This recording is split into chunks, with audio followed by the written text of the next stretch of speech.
In the heart of Johannesburg, where the towering city lights cast long, dancing shadows, my life was poised on the edge of a knife. I was about to do something I never imagined, driven by a desperation so deep it hollowed out my pride and left only the raw need to survive. The city buzzed with a life that felt a world away from my own, a symphony of wealth and power I could only observe from fringes. I approached a man who seemed to own the world, his stillness a stark contrast to the city's frantic energy. My voice was a fragile whisper against the urban noise. "Sir, please, my son hasn't eaten all day. Could we have your leftovers?" My words hung in the air, feeling small and shameful, yet propelled by a mother's fierce love. He looked down at me, his eyes unreadable, holding a gaze that was neither kind nor cruel, but something far more unnerving. Without a word, he pushed a sealed container across the smooth, polished table. A cold, faint smile barely touched his lips as he spoke, his voice low and steady. "Here," he said. His next words sent a chill down my spine, a warning that echoed long after he said them. "But be careful what you wish for. Some meals come with a price." His tone was flat, matter-of-fact, as if he were stating a universal truth I was too naive to understand. The moment felt surreal, suspended in time. I didn't grasp his meaning then, blinded by the immediate relief of having something, anything, to give my child. All I felt was a startling weight of the container in my hands, far too heavy for mere food. That should have been my first warning, a clear sign that this was no random act of kindness, but the beginning of a test that would push me to my absolute limits. My name is Nomsa, and this is a story of how a simple plastic box, given by a stranger, became a terrifying mystery that turned my entire world upside down. Before that fateful night, my life was a quiet, relentless struggle for survival in Soweto, a township known for its vibrant culture, but also for its deep, unforgiving poverty. We lived day to day, moment to moment. My world was a tiny shack pieced together from corrugated iron, a space where the sun beat down relentlessly in the summer and the cold seeped into the cracks in winter. Inside this small, fragile shelter, my son, Sifo, was my everything. His joyful, innocent laugh was the only music that filled our home, and his vibrant crayon drawings were the only decorations that adorned our dull metal walls. Our survival often depended on a few handfuls of maize meal, enough to cook the simple porridge we call pap. A day where we had enough for a spoonful of sugar to sweeten. It was a rare and joyous occasion, a reason for genuine celebration. Many nights were spent under the dim light of a single candle, mending my old isakaka, a traditional skirt passed down from my mother. It was worn and faded, a perfect reflection of my own dwindling hopes. The weight of our poverty was more than just a physical hunger. It was a slow erosion of the spirit. It was a shame of not being able to provide, the constant fear of what tomorrow might bring, and the feeling of being invisible in a world that celebrated abundance. Each sunrise brought not a sense of renewal, but the familiar, gnawing anxiety of finding our next meal. My dreams of a better life could not fill an empty stomach. I once had a stable cleaning job, a source of pride and independence, but it vanished overnight when the owner sold the business without warning. With no savings and no safety net, we had nothing left to fall back on.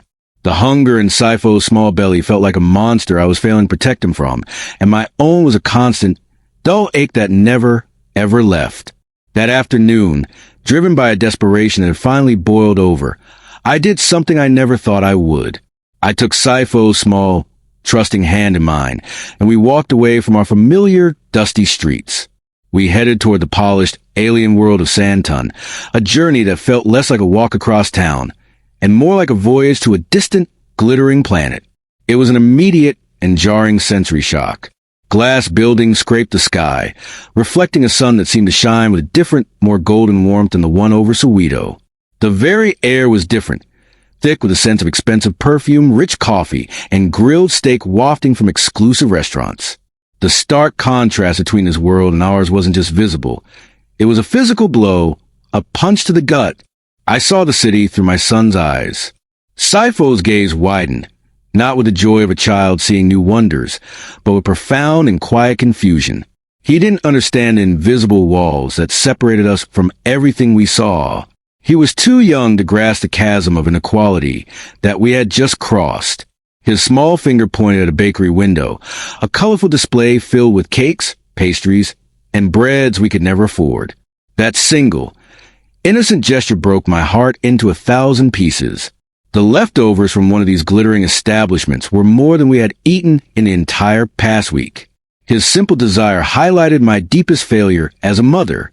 It was in this glittering fortress of wealth, surrounded by an abundance I couldn't touch, that I came to a painful realization. I had to swallow what was left of my pride and beg. I was desperate enough to do anything for my son, even if it meant humbling myself and asking a complete stranger for help. There I stood on that clean, unforgiving pavement, Sipho's little hand clutched tightly in mine. I saw a man sitting alone at an outdoor cafe table, a portrait of calm authority. He radiated a quiet power, sitting perfectly still while the bustling city buzzed and swirled around him. Even the waiters seemed to tiptoe near him, afraid to disturb his solitude. My heart hammered against my ribs, a frantic drumbeat of fear and shame. I felt like an intruder, a stain on the perfect picture of this affluent world. Every instinct screamed at me to turn back, to run and hide in the familiar poverty of my own neighborhood. But then I felt a slight tremble in Sipho's hand, a silent reminder of why we were there. That small tremor of my son's hand gave me the strength I needed. I took a deep, shaky breath, swallowed the lump of pride in my throat, and forced my feet to move forward. The world seemed to slow down as I walked toward him, each step feeling heavier than the last, the sounds of the city fading into a dull roar. "Excuse me, sir," I whispered, my voice barely audible as I cleared my throat to speak. "I'm so sorry to bother you. My son, he hasn't eaten all day. Please, if you're done, could we possibly have your leftovers?" The words tumbled out, each one costing me a piece of my dignity. He lifted his head slowly, his eyes meeting mine. They were cold, unyielding, and they seemed to look straight through me. For a long, silent moment, he just studied my face, his expression unreadable. Then he asked a question that threw me completely off balance. "Do you believe you deserve this?" Stunned, I found my voice, replied with the only truth that mattered. "My son deserves to eat." The trip home is a blur of motion and anxiety. My feet carried me through the darkening streets, but my mind was stuck on a loop, replaying his strange words over and over again. Be careful what you wish for. Some meals come with a price. What could he have possibly meant by that? With every step I took, the sealed container in my hands fell heavier, as if my own fear and confusion were physically giving it weight. Was this some kind of sick, cruel joke? Was the food inside poison, a final, twisted act of contempt for the poor? The sinister possibilities churned in my stomach, mixing with the pangs of hunger. We finally returned to the fragile familiarity of our shack. I pushed the creaking iron door open and led Sipho inside, away from the prying eyes of the world. I lit our only candle, and its small, flickering flame cast long, dancing shadows on the walls, making the tiny space feel even more claustrophobic and menacing. Sipho, exhausted from the long walk and weakened by hunger, curled up on his thin mattress and quickly fell into a deep sleep. I was grateful he couldn't see the terror on my face. I placed a mysterious container on our wobbly table, staring at it as if it were a venomous snake. It was hope and fear, all sealed in one plastic box. My hands shook uncontrollably as I finally found the courage to break the wax seal he had placed on the lid. It cracked with sharp, loud noise that echoed ominously in our small, quiet home. My heart raced, pounding in my ears. I took one last shaky breath and lifted the lid. My blood ran cold. It wasn't food. There were no leftovers at all. Inside, nestled on a bed of rich black velvet, was a single, solitary object, shining under the flickering candlelight. It was a massive, uncut diamond, rough and raw, easily the size of a bird's egg. I stumbled back, my hand flying to my mouth to stifle a scream that threatened to erupt from my throat. My mind couldn't process what my eyes were seeing. I didn't sleep that night. How could anyone? The diamond sat on the table, its cold, silent sparkle seeming to burn a hole right through my life. This wasn't a gift. It was a curse. Every creak of the shack, every whisper of the wind outside, sounded like a threat. Every shadow that danced on the wall looked like a thief coming to claim the stone. My mind raced with terrifying thoughts. I knew the stories of the Zamazamas, the illegal miners who fought and died for stones a fraction of the size. Being found with it would be a death sentence. The police would assume I was a smuggler, and their questions would be the least of my worries. Local gangs would hunt me down for it without a second thought, tearing my life apart for a chance at its value. I tried to hide the box, my hands trembling. First, I shoved it under our thin mattress. Then I moved it inside my empty maize meal sack, and then, in a fit of paranoia, I placed it back on the table in plain sight. Nowhere felt safe.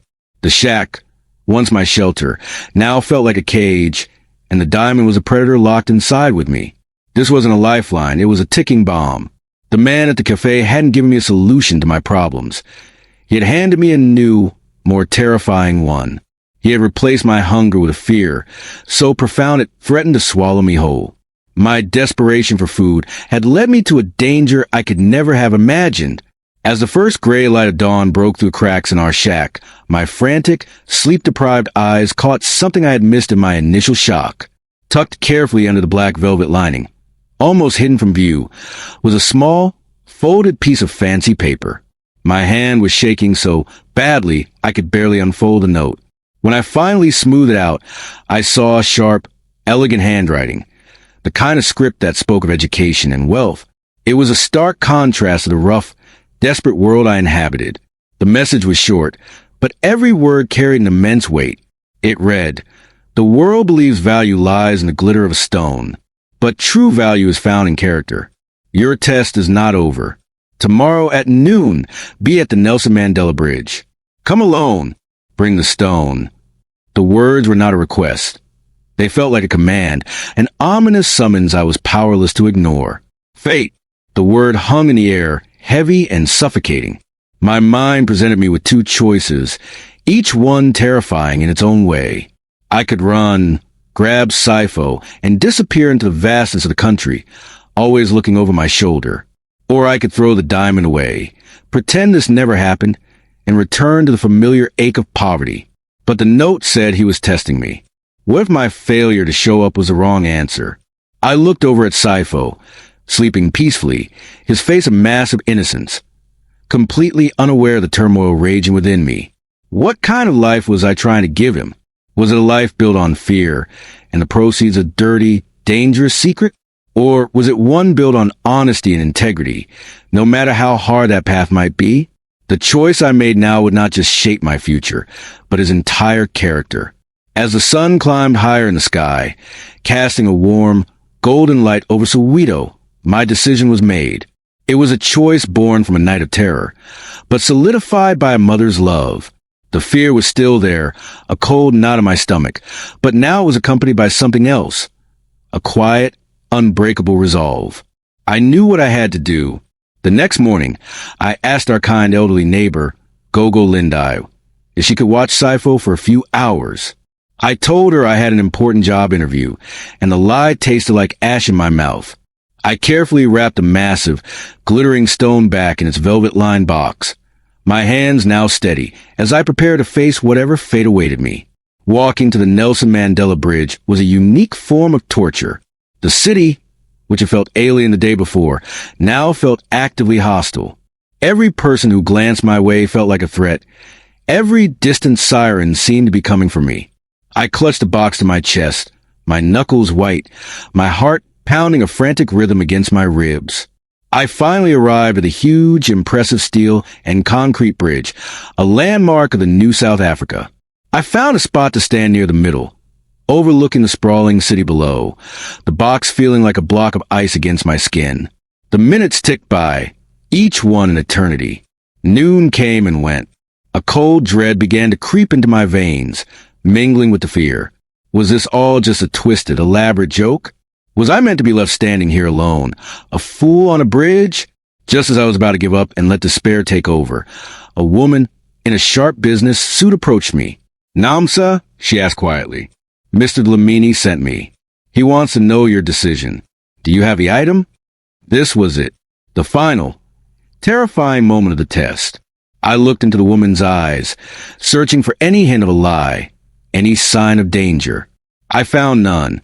There was only a professional calm. At that moment, I knew I had to trust a decision I had made for my son, for our future. I took a deep breath, letting it out slowly. "This doesn't belong to me," I said, my voice surprisingly steady and clear. "It belongs to Mr. Dlamini. I am here to return his property to him, and only to him. Please tell him that I am waiting." I held my breath after I spoke, my entire future hanging on her response. The woman's professional expression softened, replaced by a warm, genuine smile that reached her eyes. It was the first kindness I had seen in this entire ordeal. She lifted a tiny, almost invisible earpiece to her mouth and whispered something I couldn't hear. "A wise choice, Nomsa," she said, her voice now full of warmth. "Please wait here." A moment later, a sleek black car appeared as if from nowhere, gliding to a silent stop beside us. The back door opened and Mr. Dlamini stepped out. He looked completely different from the man at the cafe. The cold, intimidating aura was gone, replaced by an expression of genuine respect and warmth. "Nomsa," he said, his voice kind. "I must apologize for the drama. It was a cruel test, I admit, but a necessary one. I wasn't testing your desperation. I already knew you were desperate." He paused, his eyes meeting mine. "I was testing your integrity. I was testing your character." He motioned for me to open the box. I obeyed, my hands moving automatically as I lifted the lid to reveal the glittering stone. He picked it up casually, holding it between his thumb and forefinger as if it were a common pebble. "This?" he asked, a soft, low laugh in his throat. "It's completely worthless. A very good fake, but just a piece of glass." I stared at him, my mind refusing to process his words. All that terror, the sleepless night, the gut-wrenching fear that I was going to be robbed or arrested, it was all for nothing? For a worthless piece of glass? The absurdity of it all was so overwhelming that I felt a dizzying wave of relief and disbelief wash over me. "The secret in the container wasn't a diamond, Nomsa," he continued gently.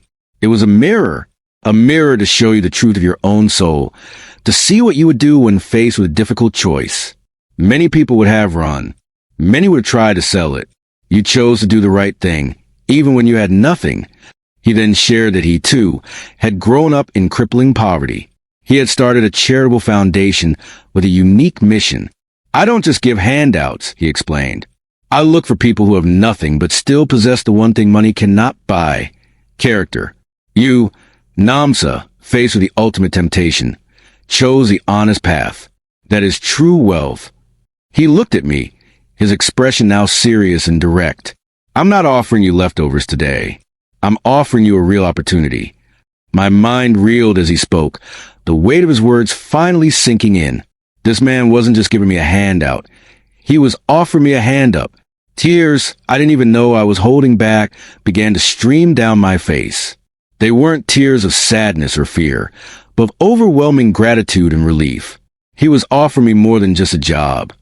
He was offering me a purpose, a safe home for me and my son, a spot for Saifo in a good school, and a chance to build a dignified life.